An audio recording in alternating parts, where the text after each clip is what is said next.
अक्कलकोटा नाव जेथे स्वामी राव वसतसे वसतसे स्वामी सूत म्हणे अमरकोट गाव शोभतसे नाव स्वामी सत्ते स्वामी सत्ते। श्री स्वामीराज माऊली। पूर्वी अक्कलकोटमध्ये वेगवेगळी स्वामींची लीलास्थानं शोधत असताना गावाबाहेरील जंगमाचा मठ म्हटला का तुम्हाला पेठेतला जंगमाचा मठच वाटायचा जिथे स्वामी महाराजांनी शिवलिंगावरती होम केलं। पण नंतर मग लक्षात आलं की हे स्थान कुठचं तरी वेगळं आहे, म्हणून तेव्हा साधारण 30 वर्षापूर्वी मी या गावाबाहेरचा जंगम मठ म्हणजे नेमका कुठचा हा शोधायला सुरुवात केली, पण तो मिळेल तर शपथ। मग अक्कलकोटमधल्या काही ज्येष्ठ मंडळींनी मला सांगितलं की जंगमाची विहीर आणि जंगमाचा मठ अगदी भल्या मोठ्या परिसर होता। अक्कलकोटमध्ये जसजशी रहदारी वाढत गेली तसतशी ती विहीर बुजवली आणि मठ अगदी छोटासा करून ठेवला। भक्त म्हणे आज हा मठ अगदी जेमतेम 8x10 खोलीत आहे आणि ती विहीर जी होती ती पूर्णतः बुजून टाकलेली आहे। आणि अशा पद्धतीने अक्कलकोटातील स्वामी समर्थ महाराजांच्या वास्तव्य स्थळांपैकी कितीतरी वास्तव्य स्थळ आज अस्तित्वातच नाहीयेत। या सर्व वास्तव्य स्थळांबद्दल आज आपण बोलणार आहोत। स्वामी कृपेने ही बोलतसे वाणी नभे माझी करणी बोलवया स्वामी सूत म्हणे स्वामीची कथा कृपा बळे वार्ता बोलतसे। नमस्कार भक्त मंडळी, श्री स्वामीराज माऊली या आपल्या लाडक्या युट्यूब चॅनलमध्ये मी मिलिंद पिळगावकर अगदी नेहमीप्रमाणे तुमचं खूप खूप स्वागत करतोय। भक्त कालच अक्कलकोटवरून आलो आणि तेव्हा एक लक्षात आलं की स्वामी समर्थ महाराजांच्या लीला स्थळांपैकी कितीतरी स्थळ आज अस्तित्वातच नाहीयेत। काही स्थळांचं अस्तित्व तर कायमस्वरूपी संपलेलं आहे, तर काहींचा आता जीर्णोद्धार होतोय, म्हणून आजच्या तारखेला त्याचं अस्तित्व नाहीये। आणि अशा सर्व स्थळांपैकी एक असा एक वृत्तांत करावा असं मला वाटलं, म्हणून हा आजचा प्रपंच आपण करतोय। सर्वप्रथम आपण प्रामुख्याने जाऊया गावाबाहेरच्या जंगम मठ आणि जंगमाच्या विहिरीकडे। हे स्थान होतं बरं का, होतं, आज नाहीये, कितीतरी वर्षांपूर्वी होतं। एक 25-30 वर्षापूर्वी मी त्याची जेव्हा चौकशी केली तेव्हा मला असं सांगण्यात आलं की हे स्थान एक साधारण 20-25 वर्षापूर्वी होतं। म्हणजे आज आपण म्हणायला गेलं तर हे स्थान अगदी 50 वर्षापूर्वीच त्याचं अस्तित्व संपलेलं आहे। या स्थानावरती स्वामी समर्थ महाराजांची अनंत लीला घडलेल्या आहेत बरं का, अनंत। पण त्यातून एक प्रामुख्याने जी काय याची घडलेलं आहे लोकांच्या लक्षात राहिलं कायम, आणि त्याची अगदी ठळक नोंद स्वामी चरित्रामध्ये घडलेली आहे, तो प्रसंग आपण बघूया। सर्वप्रथम हे स्थान कुठे होतं। भक्त म्हणजे तुम्ही ज्या एसटी स्टँडला उतरता आणि तिथून जेव्हा समाधी मठाकडे येत असता तेव्हा तुमच्या डाव्या हाताला लागतं ते मल्लिकार्जुन मंदिर। अगदी भलं मोठं मंदिर होतं, ते सुद्धा होतं, पण त्याच्याबद्दल आपण नंतर बोलूया। हे मल्लिकार्जुन मंदिर जे आहे ते आपल्या डाव्या हाताला लागतं आणि उजव्या हाताचा जो संबंध जो परिसर आहे त्या परिसरामध्ये एक जंगमाचा भला मोठा मठ होता आणि तेवढीच ती रुंद मोठी विहीर होती। त्याला गावाबाहेरचा जंगम मठ असं म्हटलं जायचं आणि त्या विहिरीला जंगमांची विहीर असं सुद्धा म्हटलं जायचं। तर ह्या परिसरातला एक स्वामी समर्थ महाराजांची लीला जी काय घडलंय त्याचं आज आपण स्मरण करूया। आज हे स्थान अस्तित्वातच नाहीये बरं का, अस्तित्वातच नाहीये। आजच्या पिढीला जर तुम्ही विचारलं तर त्यांना सांगता सुद्धा येत नाही। अगदी 25-30 वर्षापूर्वी त्या काळातली 70-80ची माणसं जी होती ती मला भेटली आणि त्याच्यामुळे ती मला सांगू शकली। त्यांच्याकडून कोणी जर ऐक्यवादमध्ये अगदी लक्षात ठेवलं असेल तर आजच्या पिढीतला कोणीतरी तुम्हाला सांगितलं तर सांगेल, नाही तर ते पण नाही, ते फार दुर्मिळ झालेलं आता। तर या गावाबाहेरच्या जंगमाच्या मठामध्ये स्वामी महाराज एकदा बसले होते। हा परिसर तसा बघायला गेला तर जंगमांचा, लिंगायतांचा, आणि लिंगायतांचे जे धर्मगुरू त्यांना जंगम म्हटलं जातं। तर अशा एका जंगमाने हा मठ स्थापन केला असावा कितीतरी वर्षांपूर्वी। महाराजांची चंचल वृत्ती पाहता महाराजांची भ्रमंती सर्वत्र असायची. मी नेहमी तुम्हाला सांगतो की अक्कलकोट मधला अगदी इंच महाराजांच्या चरणस्पर्शाने पावन झालेली आहे. तर या मठामध्ये, या जंगमाच्या मठामध्ये, गावाबाहेरच्या जंगमाच्या मठामध्ये महाराज एक दिवशी बसलेले होते. इथून काही अंतरावरती सिद्धनकेरी म्हणून एक गाव आहे. या सिद्धनकेरीमध्ये एक गुरु सिद्धप्पा नावाचा एक जंगम गुरु होता. या सिद्धप्पांना इथले लिंगायत लोक खूप मानायचे. विशेष करून सिद्धनकेरीला जाऊन त्यांचं दर्शन घ्यायचे. त्यांचा थाट बघायला गेलं तर हत्ती म्हणू नका, घोडे म्हणू नका, अगदी बग्गी आणि काय काय काय अगदी अंबारीतूनच ते फिरायचे. त्यांच्या कानावर स्वामी समर्थ महाराजांचा वृत्तांत गेला होता. थाट किती असो पण त्यांची वृत्ती मात्र अत्यंत भाविक होती आणि धार्मिक होती. स्वामी महाराजांचे कितीतरी प्रसंग त्यांच्या कानावर आल्यावरती त्यांना असं वाटू लागलं मनापासून की आपण सुद्धा कधीतरी जाऊन महाराजांचं दर्शन घ्यावं. असे काही दिवस लोटले. पण एक दिवशी सिद्धप्पा महाराजांनी असा विचार केला की आपण अक्कलकोटात जाऊन महाराजांचं दर्शन घेऊया. म्हणून त्या सगळ्या लवाजमासह, त्या सगळ्या थाटासह ते अक्कलकोटात आले आणि पेठेतील जंगम मठात राहिले. पेठेतील जंगम मठामध्ये ते उतरले. हा पेठेतील जंगम मठ म्हणजे जिथे महाराजांनी शिवलिंगावरती होम केलाय तो. स्वामी समर्थ महाराजांच्या या लीला स्थळाबद्दल आपण एक व्हिडिओ केलेला आहे. आज ज्या ज्या प्रसंगांबद्दल मी बोलतोय त्या प्रसंगांवरती जे आपण व्हिडिओज केलेले आहेत त्याच्या सगळ्या नोंदी आणि त्याच्या लिंक्स आपण डिस्क्रिप्शन मध्ये देत आहोत. तर या पेठेतील जंगम मठामध्ये ते आले, ते उतरले. त्यांनी स्नान वगैरे सगळं काय आटपलं आपलं आणि स्वामी समर्थ महाराजांच्या दर्शनाची आस त्यांना लागली होती. म्हणून त्यांनी विचारपूस केली की महाराज कुठे भेटतील मला. तेव्हा त्यांना कळलं की महाराज गावाबाहेरच्या जंगमाच्या मठामध्ये बसलेले आहेत. म्हणून त्यांनी पायी खडावा घातल्या नाहीत, हत्ती घोडे बरोबर काही घेतलं नाही आणि महाराजांच्या दर्शनात जाण्याचं आहे म्हणून काही विशेष मंडळी सुद्धा बरोबर घेतली नाही आणि ते अगदी तडक पायीच चालत चालत जंगम मठापर्यंत आले. त्या गावाबाहेरच्या जंगम मठामध्ये ते आले आणि इथे येऊन त्यांना महाराजांचं दर्शन घडताच त्यांना महाराजांमध्ये कोण दिसलं माहिती नाही, पण त्या महाराजांना ते पूर्णतः शरण गेले. स्वामी समर्थ महाराजांना पाहताच त्यांनी महाराजांच्या चरणाची जाऊन घट्ट मिठी मारली आणि इतके भावुक झाले की डोळ्यातून येणाऱ्या आनंदाश्रूंनी जणू त्यांनी स्वामी महाराजांच्या पायांवरती अभिषेकच घातला असावा. सिद्धनकेरीचे हे गुरु सिद्धप्पा खुद्द स्वामी महाराजांच्या पायावर लोळत आहेत हे पाहता तिथील लोक तसं बघायला गेले तर जरा थोडी चाटच पडली. कारण गुरु सिद्धप्पांचा अधिकार सुद्धा काही कमी नव्हता. ते सुद्धा सिद्ध होते, महान शिवयोगी होते. मग असं असताना ते स्वामी समर्थ महाराजांना नतमस्तक कसे काय झाले याचा लोकांना फार अचंबा वाटला होता. सर्व लोक अगदी भयभीत होऊन तिथे बाजूला उभे राहून सगळं ऐकत होते, सर्व काय पाहत होते. सिद्धप्पा स्वामी महाराजांना सांगत होते, महाराज काय सांगू, किती दिवसापासून तुमच्या दर्शनाची आस होती, तो दिवस आज आला आणि आज मला माझ्या प्रत्यक्ष शिवशंकराचं दर्शन घडलेलं आहे. आज मला जेवढा आनंद झालेला आहे तुम्ही सांगू शकत नाही. माझ्या शिवशंकराला भेटण्याची, माझ्या शिवशंकराचं दर्शन घेण्याची मला काय आस होती, आज मी तुमच्याकडे आलेलो आणि ती माझी मनोकामना पूर्ण झालेली आहे. बस मला तुमचं दर्शन घडलं, आता मला आयुष्यामध्ये काही नको. महाराज त्याच्याकडे एकटक बघत होते, अगदी प्रसन्न मुद्रेने बघत होते. त्याच आपल्या महाराजांची स्तुती चालू होती. आता तुमच्या चरणाशिवाय मला काही नको महाराज, तुमचं दर्शन घडलं, माझं जीवन सार्थकी गेलं, हे सर्व काही तो सांगत होता. असं म्हणून हात जोडल्याने तो महाराजांच्या पुढ्यात उभा राहिला. महाराजांच्या पुढ्यात तो उभा तासन तास उभा होता बरं का. अगदी सकाळी स्नान वगैरे करून तो महाराजांपाशी आला होता. सकाळच्याच वेळेला महाराजांचं त्याला दर्शन घडलेलं आणि त्याची अशी अवस्था झाली होती.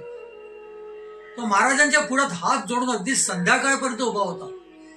सूर्य मावळतीला आला होता. तोच महाराज त्याला म्हणाले, अरे सकाळपासून काहीच खाल्ले पिल्लेलं नाहीयेस तू, एक साधा पाण्याचा थेंब सुद्धा घेतलेला नाहीयेस, भाकरी खाणार का? महाराजांचे हे शब्द ऐकून तो भानावर आला. हात जोडलेलेच होते. महाराजांना तो म्हणाला, होय महाराज, तुमच्याकडून मिळालं तर मी नक्की खाईन. वास्तविक ही जंगम मंडळी जी असतात ती फार सवयी असतात आणि परांना म्हणजे दुसरीकडे कुठे बाहेर ते काहीही ग्रहण करत नाहीत. अगदी पूर्णतः सवळ्याने शिजलेलं अन्नच ते खातात. पण महाराजांची भाकरी म्हटल्यावरती त्याला खूप आनंद झाला. महाराज जर आपल्याला भाकरी देत असतील तर त्याच्यासारखा आनंद नाहीये. पण त्याचा हा होकार ऐकून महाराजांनी लगेच त्याला दुसरा प्रश्न सुद्धा टाकला. अरे खाशील म्हणतोयस पण पचेल का रे तुला? त्यावर तो म्हणाला, मलाच काय महाराज, तुम्ही कोणालाही काही द्याल त्याला ते पचणारच आहे. त्यामुळे मला भाकरी द्या, मी ती मोठ्या आनंदाने खाईन, तुमचा प्रसाद समजून खाईन. तिथे समोर एक धनगर उभा होता. त्या धनगराला महाराजांनी जवळ बोलवलं आणि सांगितलं, अरे तुझ्या त्या गठड्यातली ती भाकरी आहे ना, ती काढून दे. त्या धनगराने लागलीच त्याच्याकडचं ते गाठोडं उपसलं आणि त्याच्यातली भाकरी काढली आणि महाराजांच्या स्वाधीन केली. ती भाकरी स्वामी महाराजांनी गुरु सिद्धप्पांच्या हातात दिली. गुरु सिद्धप्पांनी ते मोठ्या प्रेमाने ती खाल्ली. स्वामी महाराजांचा प्रसाद समजून खाल्ली. अगदी महाराजांकडून ती भाकरी मिळाल्याचं आपलं मोठं भाग्य समजून ती खाल्ली. आणि ती भाकरी खाताच त्यांची ब्रह्मानंद टाळीला गेली. ते त्यांचा देहभानच हरपून बसले. अगदी खुद्द महाराजांसारखीच त्यांची अवस्था झाली. महाराज त्यांच्याकडे बघून हसू लागले. अगदी जोर जोराने हसत होते. काही वेळाने महाराजांनी त्यांना त्यांच्या अवस्थेतून जागृत केलं आणि म्हणाले, अरे असं करून चालणार नाही. एवढी ब्रह्मानंद टाळी लागून देऊ नकोस. तुला पुन्हा तुझ्या स्थानावरती जायचे सिद्धनकेरीला आणि त्या सिद्धनकेरीच्या तुझ्या मठामध्ये जाऊन लोकांना तुला मार्गदर्शन करायचे. हे जे काय ब्रह्मज्ञान आता तू प्राप्त केलेलं आहेस ते तुला सर्वांना तुझ्या मधुर वाचीने, तुझ्या मधुर भाषेमध्ये सर्वांपर्यंत पोचवायचे. त्यामुळे तुझी समाधी लागून चालणार नाही. जागृत राहा, तुझ्या त्या मठामध्ये जा आणि तिथल्या लोकांना तुझ्या या भक्ती मार्गाकडे वळव. गुरु सिद्धप्पांनी लगेच स्वामी महाराजांना नमस्कार केला. महाराजांचा निरोप घेऊन ते सरळ सिद्धनकेरीला गेले. सिद्धनकेरीला जाऊन त्यांनी महाराजांनी सांगितल्यानुसार आपलं कार्य चालू ठेवलं. महाराजांचं दर्शन घेतल्यापासून त्यांनी स्वतःची जी काही शानो दौलत होती ती सगळी बाजूला सारली. हत्ती, घोडे, अंबारी वगैरे त्याचा वापर त्यांनी त्याच्यानंतर कधीच केला नाही. त्या अगदी साधं आयुष्य जगू लागले. अगदी त्यांचं जे आसन होतं त्याच्यावरचे गादी, लोड वगैरे सगळं त्याने बाजूला सारले आणि स्वामी महाराजांनी सांगितल्यानुसार या मठामध्ये अगदी शेवटपर्यंत लोकांना सन्मार्गाला लावलं. त्यांना भक्ती मार्गाकडे आणलं. स्वामी समर्थ महाराजांच्या या कृपांकित गुरु सिद्धप्पांचं नंतर एवढं नाव झालं, आजूबाजूच्या गावातील सगळे लिंगायत लोक त्यांच्या दर्शनाला येत असत आणि त्यांचं दर्शन घेऊन त्यांच्या जीवनाचं सार्थक झाल्यासारखं त्यांना वाटत असत. भक्त म्हणजे या मठाच्या बाजूला एक विहीर होती. विहीर भली मोठी विहीर होती, आज नाहीये ती. अगदी रुंद आणि इतकी मोठी विहीर होती. पण 1876चा दुष्काळ, या दुष्काळावरती आपण एक व्हिडिओ केलेला आहे, परत खाली लिंक आहेच. या दुष्काळादरम्यानची ही गोष्ट आहे. माघ वद्य प्रतिपदेचा दिवस होता. गाणगापूरच्या नरसिंह सरस्वतींचा गमन दिन. त्या दिवशी गाणगापूरचे नरसिंह सरस्वती यांनी कळदळी वनाच्या दिशेने आपलं गमन केलं आणि तिथे ते गुप्त झाले. त्यामुळे हा दिवस अक्कलकोटात सुद्धा खुद्द राजेसाहेब अगदी धूमधडाक्यात साजरा करायचे. आता हा सोहळा स्वामी महाराजांच्या सानिध्यात लोक साजरा करू लागले.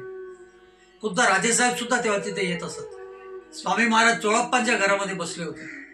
पण त्या वर्षी हा सोहळा नेमका साजरा करायचा कसा, हा एक मोठा प्रश्न होता.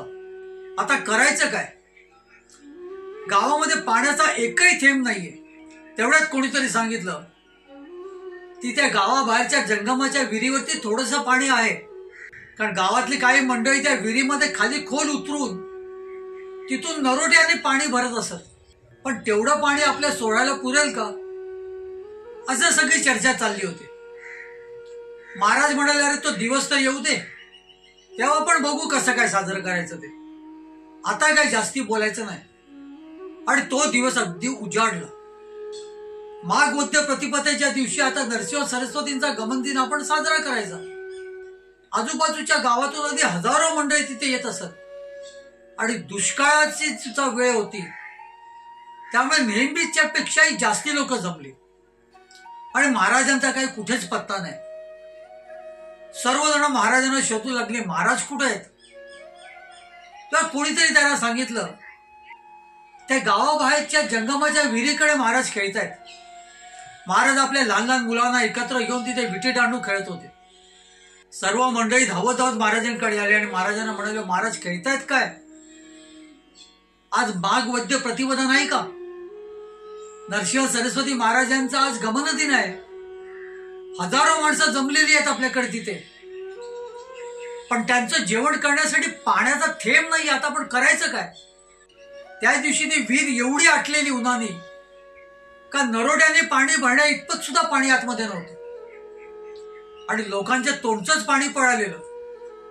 आता करायचं काय? सगळी मंडळी तर जमलेली आहे आणि दुष्काळादरम्यान तर तिथे काहीतरी जेवायला मिळेल म्हणून आणखीन लोक आली होती आणि कशात पत्ता नाहीये.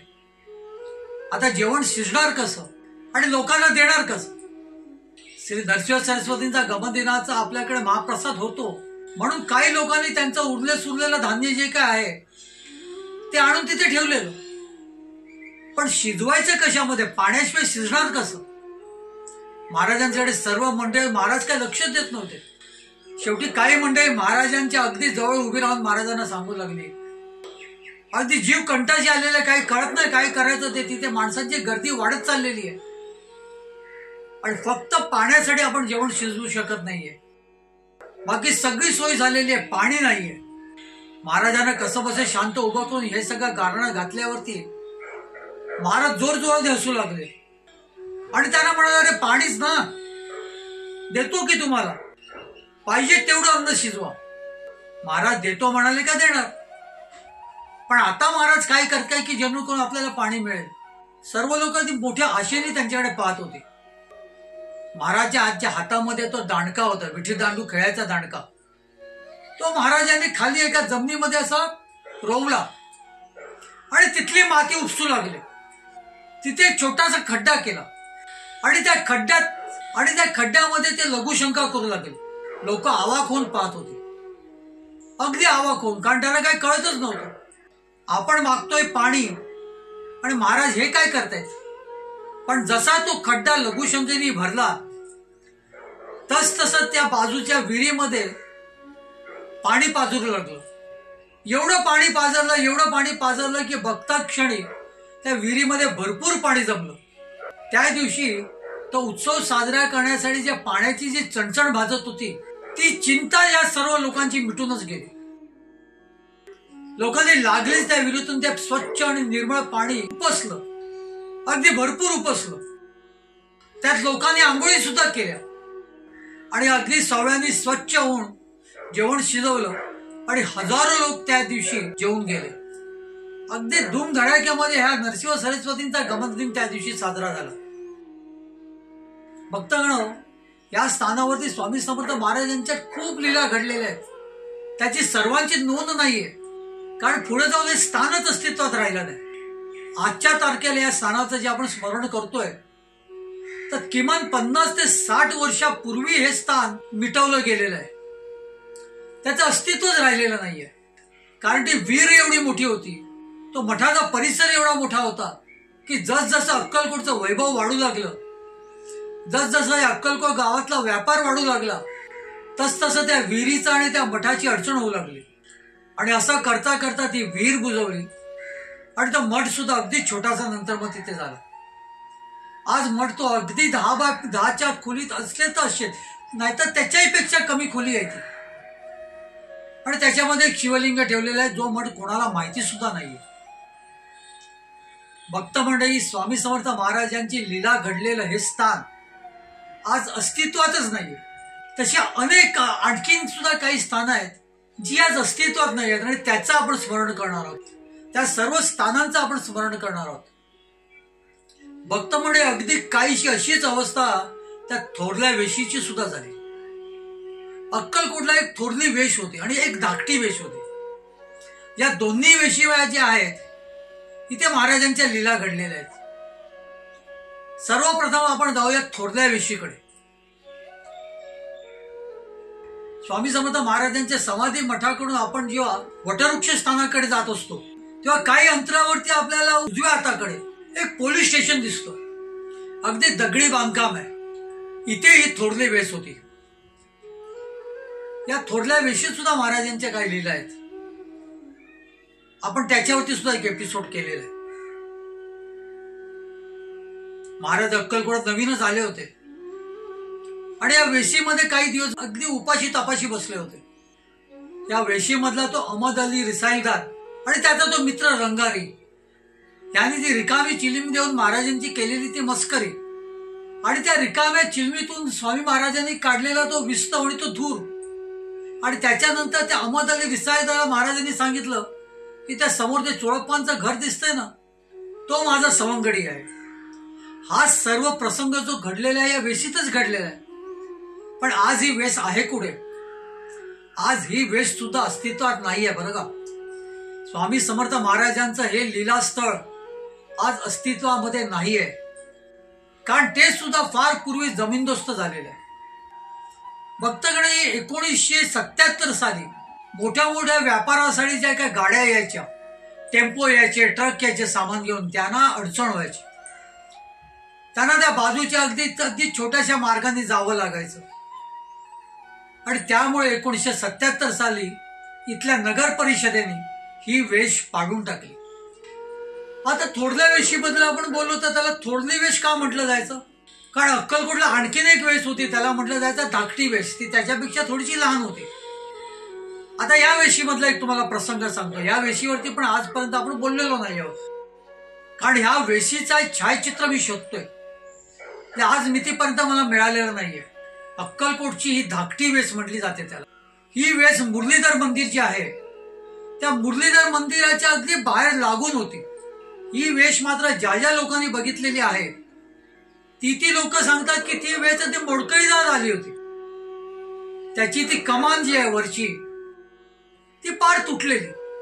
त्यामुळे ही वेश ज्याने बघितलेली आहे, जी मंडळी मला एक 25-30 वर्षापूर्वी भेटली त्यांनी या वेशीचं वर्णन तसंच केलेलं आहे. ती पार अगदी मोडकळीला आली होती. पण ह्या मुरलीधर मंदिराच्या बाहेरच्या वेशीत काहीतरी एक प्रसंग घडलेला आहे आणि स्वामी समर्थ महाराजांच्या चरित्रात आपण तो नेहमी वाचत असतो. स्वामी सुतांबद्दल तर तुम्हाला माहितीच आहे. हा एक तरुण मुलगा मुंबईवरून आला काय, महाराजांनी त्याला मांडीवरती येऊन तू माझा मुलगा झालास, तू माझा सूत झाला असं सांगितलं काय आणि लोक त्याला स्वामी सूत म्हणून ओळखू लागले काय. त्यामुळे त्याच्याकडे पाहता अक्कलकोटमध्ये भरपूर द्वेष व्हायचा. लोक त्यांचा द्वेष करायचे. लोक त्यांना जास्ती वेळ स्वामी महाराजांच्या पाशी येऊन बसून सुद्धा देत नसत. मग ते ज्या वेळेला अक्कलकोटात यायचे त्याला सकाळी एकदाच महाराजांचं दर्शन घेतलं की तिथल्या त्या तेवढ्यात अगदी मोडकळीला आलेल्या मुरलीधर मंदिरामध्ये जाऊन बसायचे. हे मुरलीधर मंदिर म्हणजे त्या काळात राजेसाहेबांनी बांधलेली धर्मशाळा. अक्कलकोटच्या राजघराण्याने हे मुरलीधर मंदिर बांधलं होतं आणि इथे स्वामीसुत महाराज एका औदुंबराखाली स्वामी महाराजांच्या पादुका स्थापन करून तिथेच बसलेले असायचे ध्यानाला.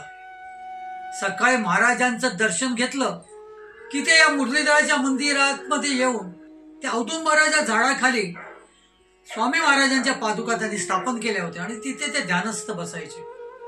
लोकांना महाराजांचं दर्शन बाहेर घडायचं, पण स्वामीसुत सांगायचे माझ्या बरोबर महाराज बसलेले इथे या औदुंबराच्या झाडाखाली, माझ्या बरोबर महाराज इथे बसलेले आहेत. स्वामी सुतांचं ते प्रेम, स्वामी सुतांची ती भक्ती, स्वामी सुतांची ती श्रद्धा, निश्चितच महाराज त्यांच्या बरोबर बसले असतील, बसलेच असायचे नेहमी. या मुरलीधर मंदिरामध्ये स्वामीसुत महाराज कधी कधी एक कीर्तन करायचे, कधी कधी त्यांना अभंग स्फुरायचे.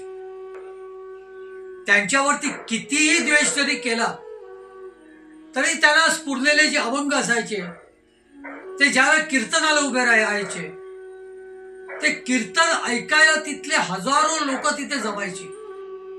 स्वामीसुत महाराजांच्या या वाणीतून त्यांना इतकं आणि इतकं छान वाटायचं, प्रसन्न वाटायचं की ही मंडळी जी एरवी स्वामीसुतांचा द्वेष करायची, स्वामीसुतांच्या निंदा करायची, ती सर्व मंडळी तिथे यायची आणि स्वामीसुतांच्या या प्रेमळ वाणीतलं तर जे कीर्तन असायचं, जे अभंग असायचे ते ऐकत राहायचे. त्या अभंगात, त्या कीर्तनात एकरूप व्हायचे. असंच एकदा इथे स्वामीसुत महाराज कीर्तनाला उभे राहिले.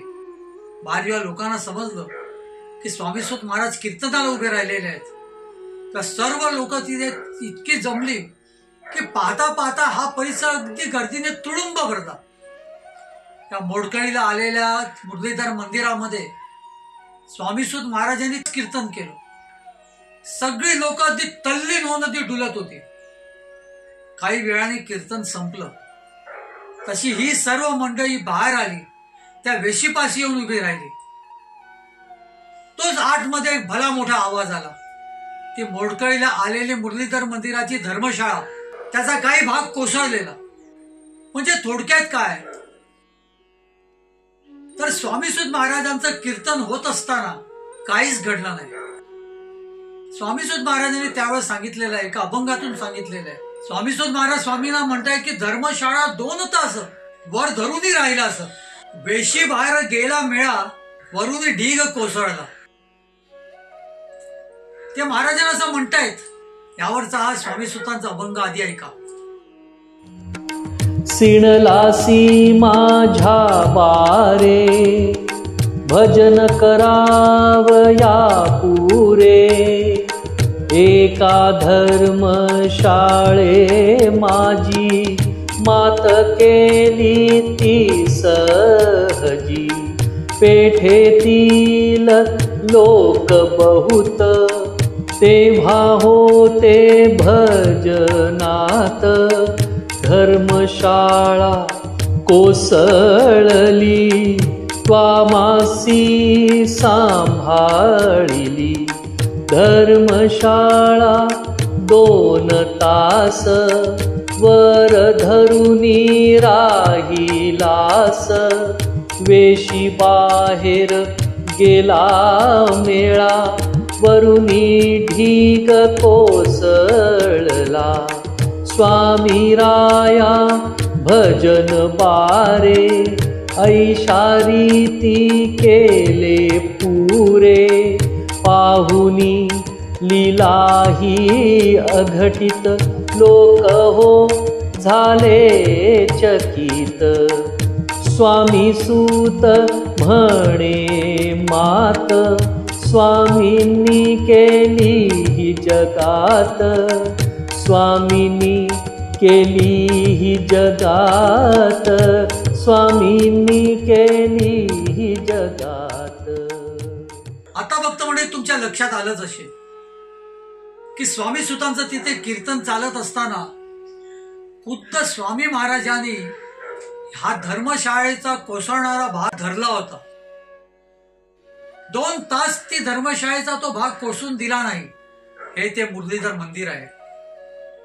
याच मुरलीधर मंदिरामध्ये एकनाथ नावाचा तो कानफाट्या आला आणि महाराजांची परीक्षा घेण्यासाठी, आणि महाराजांची ज्याला नजरानजर होताच तो महाराजांचा होऊन गेला. आपल्या एपिसोड मध्ये मी कानफाट्याबद्दल बोललेलो आहे. आज हे मुरलीधर मंदिर पूर्णतः पाडून टाकलेलं आहे. इथे आता नव्याने धर्मशाळा तो उभी राहणार आहे. त्याला मुरलीधर मंदिर धर्मशाळा म्हणून म्हटलं जाईल, किंवा मुरलीधर मंदिर भक्त निवास म्हणून म्हटलं जाईल.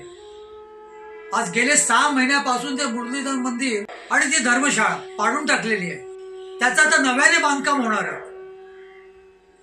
पण आजच्या तारखेला ती अस्तित्वात नाहीये. आणि स्वामीसुत महाराजांनी स्थापन केलेल्या त्या औदुंबरा खालच्या पादुका आज भक्त निवास मधल्या स्वामी महाराजांच्या मूर्तीजवळ ठेवलेल्या आहेत. काल मी तिथेच जाऊन त्या पादुकांचं दर्शन घेतलं. कारण अक्कलकोटात गेल्यानंतर त्या पादुकांचं दर्शन घेतल्याखेरीज माझी काही यात्रा पूर्ण होत नाही. आणि अगदी गेल्याच वर्षी जेव्हा वटवृक्ष देवस्थानाच्या अध्यक्षांची आपण मुलाखत घेतली होती, त्या मुलाखतीमध्ये त्यांनी ते कबूल केलेलं आहे की औदुंबरा खालचं जे स्वामीसुतांनी स्थापन केलेलं पादुका स्थान आहे ते आम्ही तसंच तसं ठेवणार आहोत. आज तरी त्या पादुका तिथे त्या भक्त निवास मधल्या स्वामी मूर्तीच्या जवळ ठेवलेल्या आहेत. उद्या हे मुरलीधर मंदिर तेवढ्याच अगदी जोमाने, तेवढाच अगदी डौलाने उभं राहील. आणि त्या औदुंबराच्या वृक्षाखाली पुन्हा त्या स्वामीसुत महाराजांनी स्थापन केलेल्या पादुकांची पुनर्स्थापना होईल. आणि तसं व्हावं अशी आपण स्वामी समर्थ महाराजांच्या चरणी प्रार्थना करूया. ते त्यांच्या शब्दाला निश्चितच जागतील, तसे महाराज त्यांना बुद्धी देवत, ही सुद्धा आपण प्रार्थना करूया. पण आज हे मुरलीधर मंदिर आणि या मुरलीधर मंदिराच्या बाहेरची ती वेस, धाकटी वेस, हे दोन्ही अस्तित्वात नाहीये. मुरलीधर मंदिर आपण म्हणूया तात्पुरतं अस्तित्वात नाहीये, पण ही वेश मात्र कायमची पाडून टाकलेली आहे. थोरल्या वेशीप्रमाणे ही धाकटी वेश सुद्धा पूर्णतः पाडून टाकलेली आहे. 1965 सालापासून ती तिथे नाहीये. ज्या वेशीने आलेल्या भक्त मंडळींचं रक्षण केलं ती वेस आज अस्तित्वात नाहीये. भक्त म्हणजे आता आपण जाऊया ओणकर वाड्याकडे. स्वामी महाराज अक्कलकोटावर नांदत असताना अनेक ठिकाणी अनंत लीला घडलेल्या आहेत. स्वामी महाराज कधी कोणाकोणाच्या घरी सुद्धा जात असत. त्यांच्या त्या वाड्यात त्यांचा वास असायचा. आणि असेच विष्णुबुवा ओणकर स्वामी महाराजांचे निस्सीम भक्त, यांच्या वाड्यात स्वामी महाराज नेहमी जात असत. या वाड्यात सुद्धा स्वामी महाराजांच्या अनंत लीला घडलेल्या आहेत. आणि त्यातली अगदी महत्वाची लीला जर कुठली म्हणाल, त्यांची जी अत्यंत लाडकी सेवेकरीण होती सुंदरामाई, यांच्या कितीतरी तक्रारी सर्वत्र गेल्या होत्या. त्यांचा तो खाष्टपणा, त्यांनी इतरांना खूप त्रास व्हायचा. त्यांचा तो स्वार्थीपणा सुद्धा, की त्यांना काय मिळाल्याशिवाय ते महाराजांचं दर्शन घ्यायला देत नसत.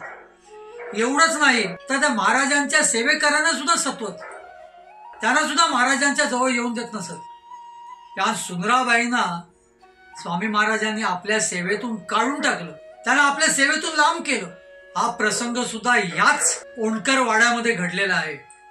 याच ओणकर वाड्यामध्ये घडलेला आहे.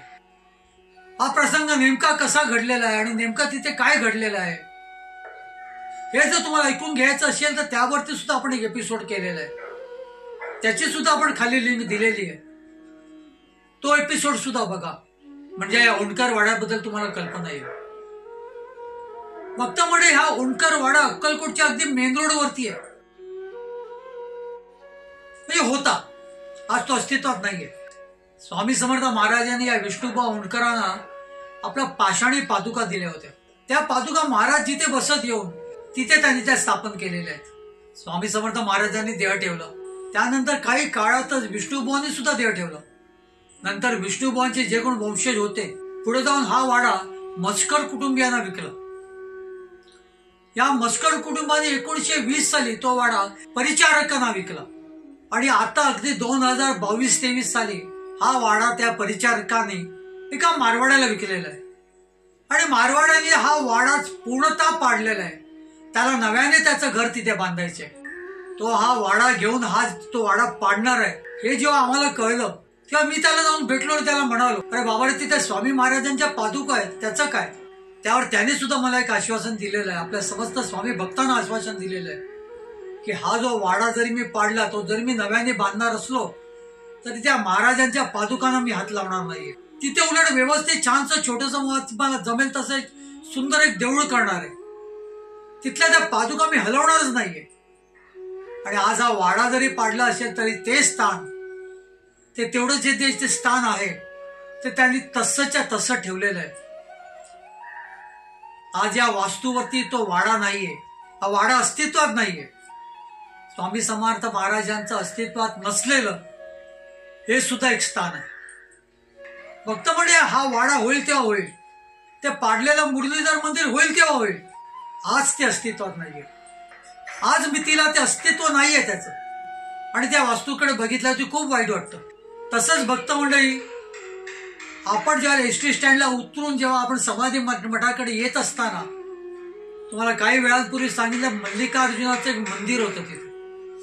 अगदी भलं मोठं मंदिर होतं. त्याचा कळस इतका उंच होता की एसटी स्टँडला एखादा नवखा माणूस स्वामी दर्शनाला उतरले होते त्याला असंच वाटावं की हे स्वामी समर्थ महाराजांचं समाधी मठ आहे. एवढं उंच असं त्याचा कळस होता. आज हे मंदिर सुद्धा पूर्णतः जमीनदोष करून तिथे नव्याने बांधकाम चालू आहे. भक्त म्हणजे या मंदिराच्या बाहेर सुद्धा त्या पायरीवरती महाराज बसलेली एक लीलेची नोंद आहे. पुण्याचे नंदरामजी गवंडी जेव्हा स्वामी महाराजांच्या दर्शनाला आले होते त्याला घडलेली ही नोंद आहे. नंदरामजी सुंदरजी हे निस्सीम शिवभक्त आजारी पडलेले म्हणून त्यांना कोणीतरी सांगितलं, अक्कलकोटला या, महाराजांचं दर्शन घ्या. आणि महाराजांचं दर्शन घेऊन अशी काय महाराजांची लीला घडली का त्यांच्या प्रकृतीला आराम येऊ लागला. पण रोजचं शिवशंकराचं दर्शन मात्र त्यांना घेणं भागच होतं. त्यांना त्याची ओढ ती लागायची. मग या मल्लिकार्जुन मंदिरामध्ये ते शिवशंकराचं दर्शन घेण्यासाठी यायचे. एक दिवशी इथे ते येत असताना या मंदिराच्या प्रवेशाच्या कडेच त्या पायऱ्यांवरती महाराज बसले होते. महाराजांना नमस्कार करून ते शिवशंकराच्या दर्शनाला जात होते. तोच महाराज त्यांना म्हणाले, जा जा जा, लवकर जा आतमध्ये, त्या दगडाचं दर्शन घेऊन जा. तसेच ते आतमध्ये गेले. त्या शिवलिंगाचं दर्शन त्यांना घ्यायचं होतं. पण त्या गर्भगृहातील शिवलिंगाचं दर्शन घेण्यासाठी जेव्हा ते आतमध्ये गेले तेव्हा त्या शिवलिंगाच्या स्थानी त्यांना खुद्द महाराज बसलेले दिसले. अरे, आत्ता तर महाराज बाहेरच्या पायरीवर बसले होते, मग आतमध्ये पुन्हा कसे काय बसलेत? म्हणून त्याने जेव्हा मागे वळून पाहिलं तर महाराज तिथे सुद्धा बसून हसत होते. पुन्हा गर्भगृहात बघितलं तर गर्भगृहात सुद्धा तेच महाराज बसलेले आहेत. त्याला लगबगीने त्या महाराजांपाशी आले आणि महाराजांच्या चरणावरती डोकं ठेवून ते म्हणाले, ओ महाराज, तुम्ही साक्षात शिवशंकर आहात. आणि त्यानंतर ते रोज महाराजांचं शिवस्वरूपामध्ये दर्शन घ्यायचे. भक्त मंडळी, हे मल्लिकार्जुन मंदिर आता पूर्णतः पाडलेलं आहे आणि ते नव्याने बांधकाम त्याचं चालू आहे. महाराज ज्या पायरीवरती बसून नंदराम सुंदरजींना शिवस्वरूपामध्ये दर्शन दिलं होतं, ती पायरी सुद्धा आज तिथे अस्तित्वात नाहीये. तिथे विचारपूस केली असता मला सांगण्यात आलं की सगळं जे काय तिथलं तोडकाम केलं ते कुठे गेलं आम्हाला माहिती नाही, कोणाला तरी आम्ही देऊन टाकलं. भक्त म्हणजे आधी जर आपल्याला कल्पना असती तर महाराज ज्या तिथल्या दगडावरती, ज्या त्या पायरीवरती बसायचे, ती पायरी तरी आपण आपल्या ताब्यात घेतली असती आणि काहीतरी कुठल्या तरी एका स्थानाला दिली असती, स्वामी समर्थ महाराजांच्या मठाला दिली असती. पण आज हे जुनं मल्लिकार्जुन मंदिर, त्या मल्लिकार्जुनाच्या बाहेर जी ती पायरी ज्याच्यावरती स्वामी महाराज बसायचे, ते आज अस्तित्वात नाहीयेत. अस्तित्वातच नाहीये. ते कुठे गेली ती पायरी ते कोणालाच सांगता येत नाहीये. उद्या हे मल्लिकार्जुन अगदी नव्याने उभं राहील सुद्धा, त्यावेळेला आपण म्हणू सुद्धा मंदिराच्या बाहेर स्वामी महाराज बसायचे. पण नेमकं ज्या पायरीवर बसायचे, नेमकं ज्या दगडावर बसायचे, तो दगड अगदी कालमितीपर्यंत आपण लोकांना दाखवायचो, ती पायरी दाखवायचो. ती पायरी आणि दगड यापुढे अस्तित्वात नसणार, यापुढे ती आपल्याला दिसणार नाही. भक्त मंडळी, अशाने आज अस्तित्वात नसलेली काही स्वामींची लीलास्थळांचं आपण स्मरण केलेलं आहे. काही स्थळं नव्याने उभे राहतील सुद्धा, पण महाराजांचं ती स्मरण, स्वामी महाराजांच्या चरणस्पर्शाने पावन झालेली ती वास्तू, त्यावर नवीन बांधकाम उभं राहिलेलं असेल तर या दोन वेशीसारखं किंवा त्या गावाबाहेरच्या जंगम मठासारखं, जंगम विहिरीसारखं काय काय स्थानांचं तर अस्तित्व पूर्णतः संपलेलं आहे. ते मात्र नव्याने उभं राहणारच नाहीये. फक्त म्हणजे स्वामी महाराजांकडे एकच प्रार्थना करूया, अक्कलकोट शहर निश्चितच सुधरू दे, तिथला धंदा व्यवसाय सर्व काही वाढू दे, पण तुमचं अस्तित्व, तुमच्या लीला घडलेल्या ज्या काही स्थान आहेत, ती स्थानं मात्र कमी नको होऊ दे. त्या स्थानांचा आम्हा सर्व स्वामी भक्तांना अगदी निरंतर यापुढे सुद्धा कैक वर्ष दर्शन घडू दे. कारण महाराजांचे चरित्र जेव्हा आपण वाचतो, महाराजांचे प्रसंग जेव्हा आपण वाचतो, त्याला निश्चितच आपल्यामध्ये एक ओढ निर्माण होते की स्थानं ती आपण जाऊन बघूया, आपण त्या स्थानांवरती जाऊन नतमस्तक होऊया. आणि मग ती स्थानं शोधावी लागतात. मग तेव्हा आपल्याला कळतं की कैक वर्षांपूर्वी ती स्थानं उद्ध्वस्त केलेली आहेत, ती पाडून टाकलेली आहेत, आज त्याचं अस्तित्व नाहीये. तेव्हा आपल्याला वाईट वाटतं. साहजिकच आपल्याला त्याबद्दल खूप वाईट वाटतं. आणि काही स्थानं जी नव्याने बांधकाम करण्यासाठी जी आज याची जमीनदोस्त केलेली आहेत, ती स्थानं सुद्धा लवकरात लवकर उभी राहावीत. आणि यापुढे अशा पद्धतीने कुठचीही स्थानं किंवा कुठच्याही स्थानांचं अस्तित्व जाऊ नये, हीच एक स्वामीचरणी प्रार्थना करूया. महाराजांना सांगूया, यापुढे सगळी तुमची स्थानं तशीच्या तशी राहू द्या, तुमचं निरंतर आम्हाला दर्शन घडू द्या, अक्कलकोटला आल्यावरती त्या स्थानांचं दर्शन घडू द्या आणि तुमचं अस्तित्व आम्हाला जाणवू द्या. इथेच थांबूया. ही प्रार्थना महाराजांची आपली फलद्रूप होईल अशी आपण आशा ठेवूया आणि म्हणूया, श्री स्वामी समर्थ, श्री स्वामी समर्थ.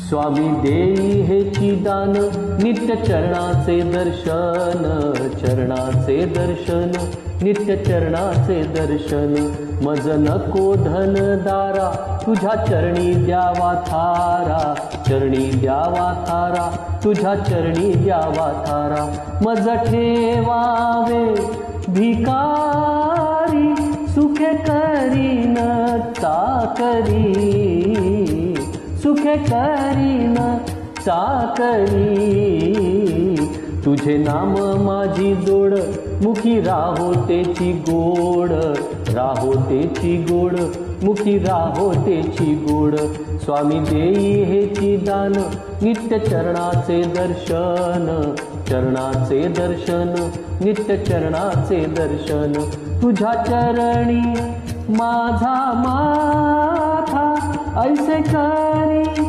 दीनानाथा ऐसे करी दीनानाथा तुझ्या नामी लागो छंद मज द्यावे दास पद द्यावे दास पद मज द्यावे दास पद स्वामी देई हेची दान नित्य चरणाचे दर्शन चरणांचे दर्शन नित्य चरणांचे दर्शन सुत मागे हेची दान सुत मागे हेची दान तुझ्या चरणी होऊलीन तुझ्या चरणी होऊलीन स्वामी देई हेची दान नित्य चरणांचे दर्शन चरणांचे दर्शन नित्य चरणांचे दर्शन मज नको धन दारा तुझ्या चरणी द्यावा थारा चरणी द्यावा थारा तुझ्या चरणी द्यावा थारा स्वामी देई हेची दान नित्य चरणांचे दर्शन चरणांचे दर्शन नित्य चरणांचे दर्शन स्वामी देई हेची दान स्वामी देई हेची दान स्वामी देई हेची